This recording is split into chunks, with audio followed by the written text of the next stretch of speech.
Dodge City and in the territory on West, there's just one way to handle the killers and the spoilers, and that's with a U.S. Marshal and the smell of Gunsmoke.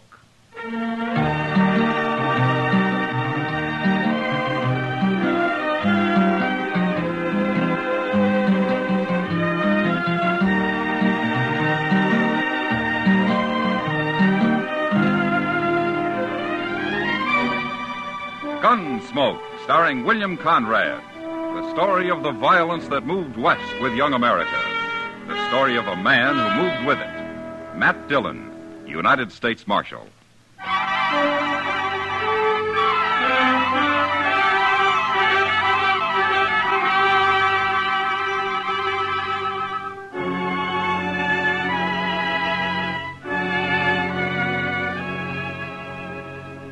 The trip from Hayes City to Dodge was long enough horseback, but by stagecoach, it seemed endless. There were only 2 passengers besides me, and after the first hour on the road, we stopped talking and just sat there in silence, waiting for the ride to be over. I'd been up late the last few nights, so I braced myself into one corner of the coach and fell asleep. I vaguely remember the stage pulling to a stop and somebody shouting. But I came fully awake when the door was jerked open and a man behind a bandana stuck a shotgun in my face. Get out of the coach. Hands in front of you. It'll be a pleasure to blast you open.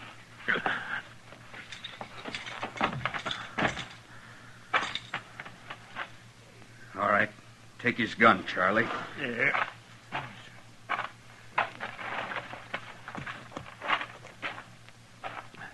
Now, stand over there with the driver.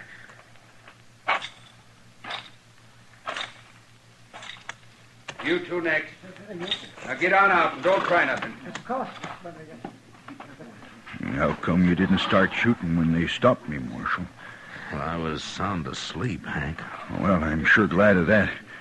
If we put up a fight, that fellow with the shotgun would have blowed me clean off the seat. Yeah. How many of them are there? Just these 2? That's all I've seen. Well, there could be somebody with a rifle hiding in that clump of elder over there. Could be... That'll learn him, Charlie. Hey, look. He killed him, Marshal. Yeah, the man was a fool to try that. Go get the box down, Charlie. Take this one to help you. Oh, come on, you. I'll keep an eye on these 2 here. So, you're a marshal, huh? I am. Well, that greenhorn got himself killed. He shouldn't have tried to shoot Charlie. No, he shouldn't. Not with a little derringer. Charlie got hit. Right in the arm. Yeah, I saw it. I just don't want nobody chasing us for murder. Under the circumstances, it was murder.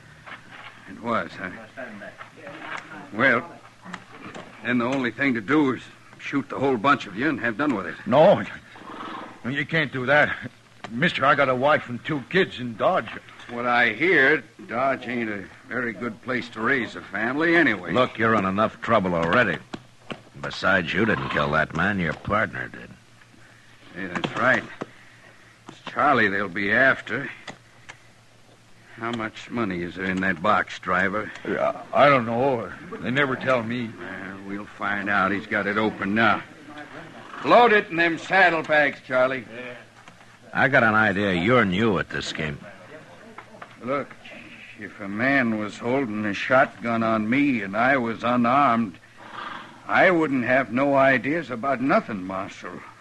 You always carry a shotgun, mister? Why? Well, we might meet sometime when you don't have one. You're gonna make me shoot you yet? Hey, look, your partner's ready to go. Okay.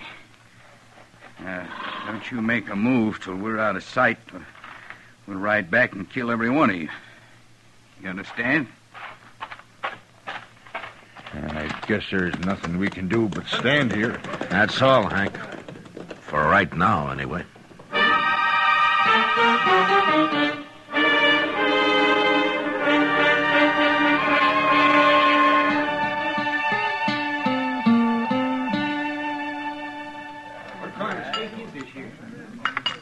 Ow! What'd you do, Kitty? Burn your mouth again? Oh, darn it, yes. What do you mean again? Well, it seems like you always do if the coffee's hot enough. Thanks for the sympathy. It's as much as you gave me about the stage holdup the other day. All I said was I'm glad you were asleep.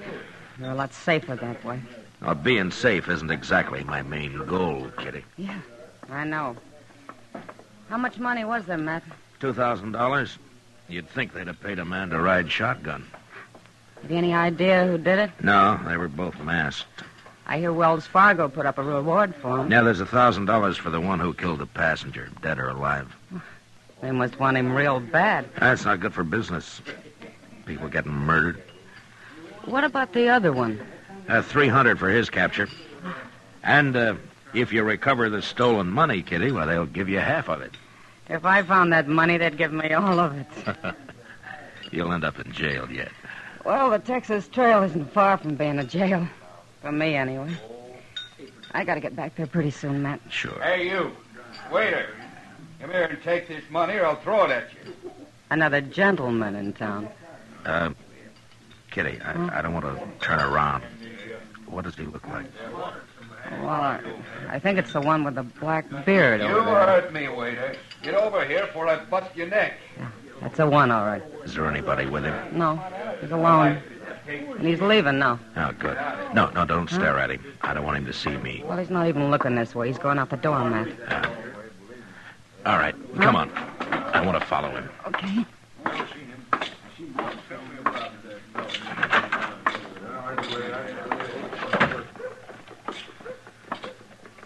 Is that him ahead of us there? The big man, yeah. Who is he, Matt? I'm not sure. But he sounds an awful lot like somebody I want. You gonna arrest him? No, not till I'm sure. Maybe not even then. Look, he's going up the docks. Yeah, so he is. Kitty, I'll leave you here. Okay. Thanks for the supper, Matt. Sure, anytime. Tomorrow? Well, I might be real busy tomorrow. I figured that. So long, Matt. Goodbye, Kitty.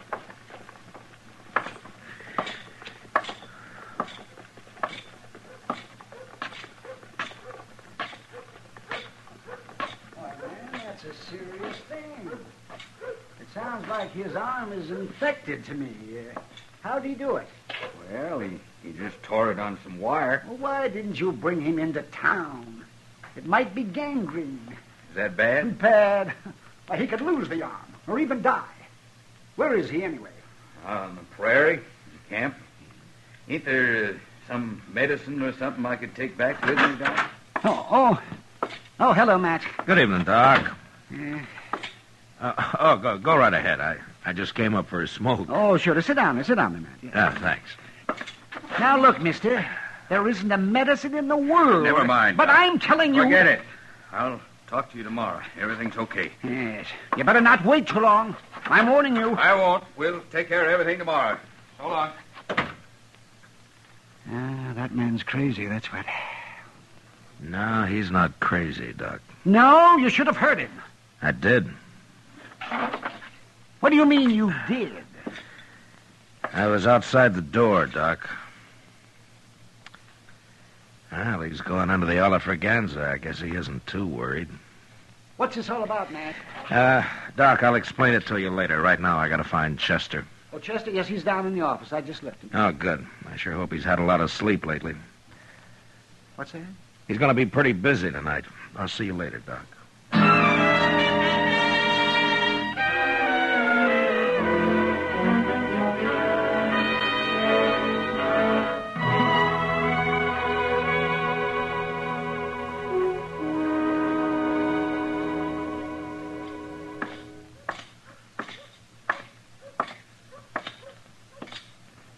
Well, did you follow him all night, Chester?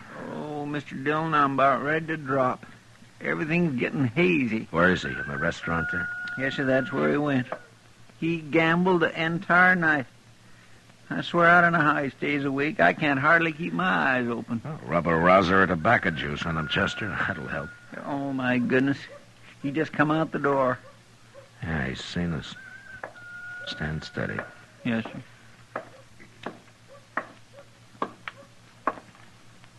Marshal, I got a complaint. Now, is that so? Sure is. I had an idea this man's tracking me all night had something to do with you. Oh, how'd you know I was following you? Mister, you might as well have been wearing snowshoes with cowbells tied on them. No, that's not true. That's a doggone Never lie mind, now. Chester, never mind. What is your complaint, mister? Well, you. Can't a decent citizen ride into Dodge and do a little gambling without being haunted by your man here? Well, that depends on how decent the citizen really is. What name do you go by, anyway? My own? Jeremo? Jeremo? Is that all there is to it? That's all. Yeah. Well, Jeremo, I just didn't want you to leave town without my knowing about it. Why not? I ain't done nothing. Well, Doc told me about your partner. The one who tore his arm on some wire. What about him? And I'm curious to see if you're going to take care of him, that's all. Well, of course I am. He'll die if you don't hurry. Well, I'm going after him. When? Well, it's no business of yours when. Anybody following me is likely to run into trouble.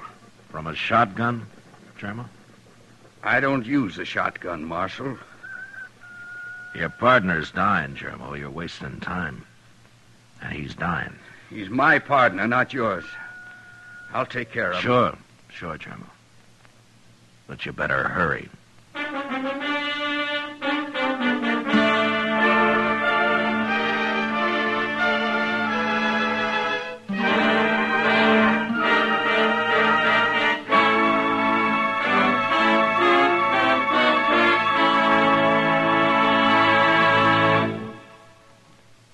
We will return for the second act of Gunsmoke in just a moment. But first, since 1910, the work output of each of us has more than doubled, and the average annual income has gone from $2,400 a year to about $4,000. Yet about 18 hours has been cut off the average work week. These facts add up to the better we produce, the better we live. Now the second act of Gunsmoke.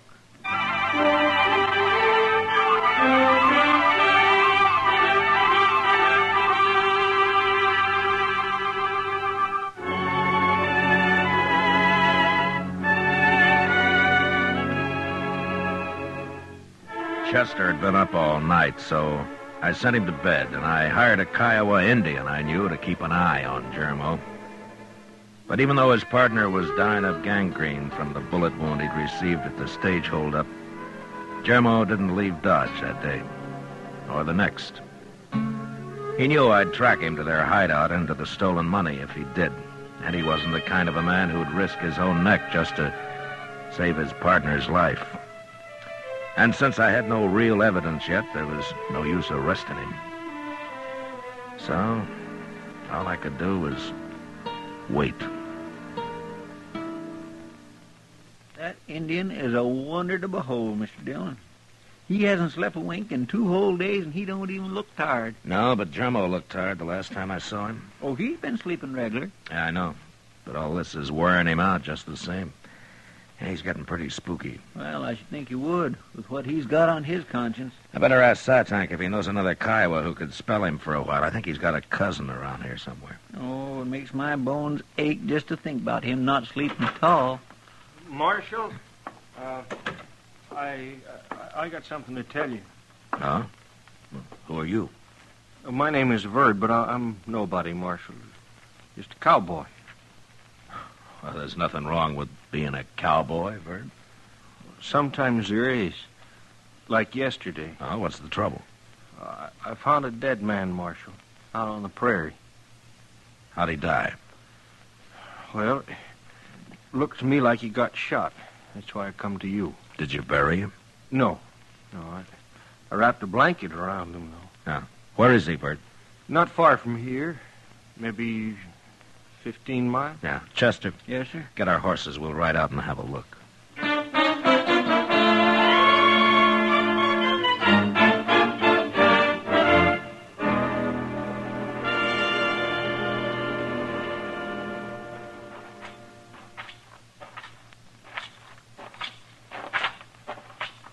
Yeah, he's still there, Marshal. Nothing's been eaten on him. He sure got himself hid out here. My, it's a wonder anybody ever found him. Verd, you want to take the blanket off of him? Sure. There. Yeah. How did you know he'd been shot? Well, his arm, it's all swole up, Marshal. And then, you see here, I noticed that bullet hole in his sleeve there. Yeah. Well, looks like you've made yourself $1,000, Verd. What? Wells Fargo offered it for this man, dead or alive. He robbed a stage a few days back. He did? Well, ain't I in luck? And there's another 1,000 for whoever finds the money he stole. It's probably buried around here somewheres, don't you think, Mr. Dillon? Hey, that reminds me, I noticed something funny over there in them anthills. Like the ground been dug up. Show us, Verd. Yeah. Sure, Marshal. Right over here, wait.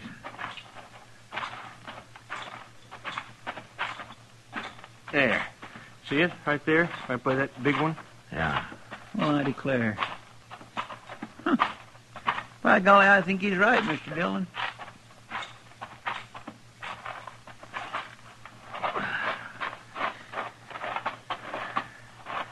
Yeah, there's something been buried here, all right. Yeah. I think I can... See? Yeah, there it is. There, I got it. Hey, looky there, Marshal. It's a money bag. And I found it, didn't I? Yes, sir. That's right, Verd. Here, look at that. That's real money, all right. Marshal, I found it, so I get the reward, won't I?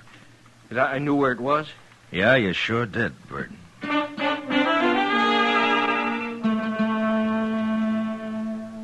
We dug up the rest of the money and then made the hole into a grave. And we buried the dead man right there. On the way back to Dodge, I told Verd he could talk all he wanted about finding the bandit's body and the reward he'd collect for it, but that he wasn't to say a word about the money we'd recovered. He couldn't understand why, and I didn't explain it to him, but I warned him he'd never get a penny of either reward if he didn't do as I said. Back in town, I didn't let him out of my sight for the next 2 days. I figured it'd make Jermo pretty worried. And it sure did. You know, it's mighty good to get off of that prairie just for change. Should think it would be. You don't come to town much, do you? I never seen you around here before. Well, I've been too broke, Chester. Well, sir, it sure takes money to see the elephant in Dodge nowadays. I'll be able to afford it soon enough. Ain't that right, Marshal? Yeah, it looks that way, Verd. Yeah, you've been mighty lucky. So far. What do you mean, so far? Nothing. Evening, Marshal. Hello, Jermo. This the fellow who found your bandit for you? Yeah, I was just telling him how lucky he is. Yeah, all that reward money. $1,000, isn't it? Yeah, that's right. Is that all you're getting, mister? What do you mean, is that all? Well, there was more reward than that offered. Oh, you mean the stolen money? Oh, it's too bad about that, wasn't it, Verd? We didn't find no stolen money. You didn't? Oh, but looked everywhere. There'd been some digging nearby, but there was nothing in the hole. Yeah. Well, now, what do you make of that? It just plain disappeared, huh? Yeah. Looks that way. Well, that's sure too bad, ain't it? But you can't have all the money in the world, mister. I ain't got all the money in the world. I'll see you later. Marshal, I did like you told me. I didn't say nothing. You did fine, Verd. Just fine.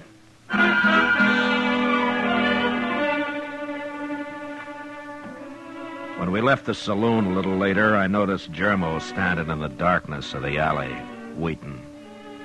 I was pretty sure he'd follow us as we crossed the plaza and walk up Front Street. When we reached Kelly's stable, Verd wanted to go in and see if his horse had been fed, so we said goodnight and left him there. Chester and I walked on a little ways. Then we turned off the street. We went back, entered the stable from the rear. Inside, we could hear voices, and we sneaked up from stall to stall until we were close enough to make them out. Tell me where the money is, Bud. What did you do with I it? told you, Jermo. The marshals got it. We dug it up. You're lying. Now, who turned in $2,000 to collect $1,000? You've stole it and hid it somewhere else. No, I didn't. I tell you. The marshal himself said there'd been some digging nearby. Now, what'd you do with it, Bud? Now, tell me before I kill you. No. Listen a minute, Jermo. Look, when you didn't come back, I figured you got caught. And then Charlie died, and I got scared. You always was a coward. That's why we left you in the bushes with a rifle when we stopped the stage. No, that don't matter, but look, Jermo, don't you see, this way we're both safe, because I'll split both the rewards with you. You know I will. You're lying, and I'm going to kill you for it. No, now don't, Jermo. Hold it, Geronimo! Geronimo! You're next, Marshal.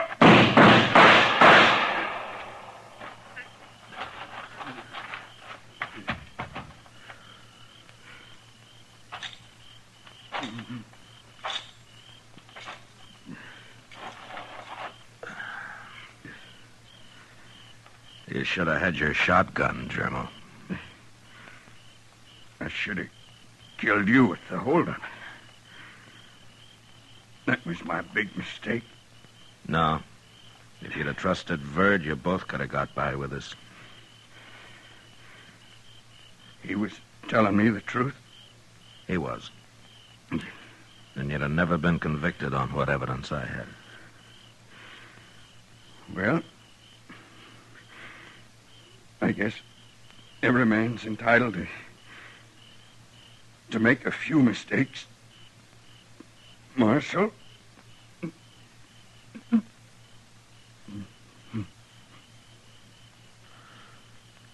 Germo?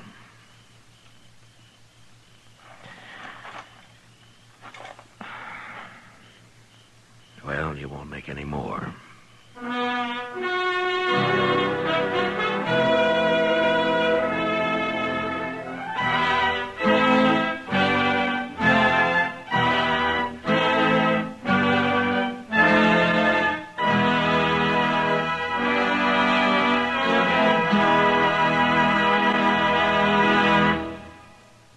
Gunsmoke, under the direction of Norman Macdonald, stars William Conrad as Matt Dillon, U.S. Marshal. Tonight's story was specially written for Gunsmoke by John Meston, with music composed and conducted by Rex Corey. Featured in the cast were Vic Perrin, John Daner, and Lawrence Dobkin. Parley Bear is Chester, Howard McNear is Doc, and Georgia Ellis is Kitty. Join us again next week as Matt Dillon, U.S. Marshal, fights to bring law and order out of the wild violence of the West in Gunsmoke.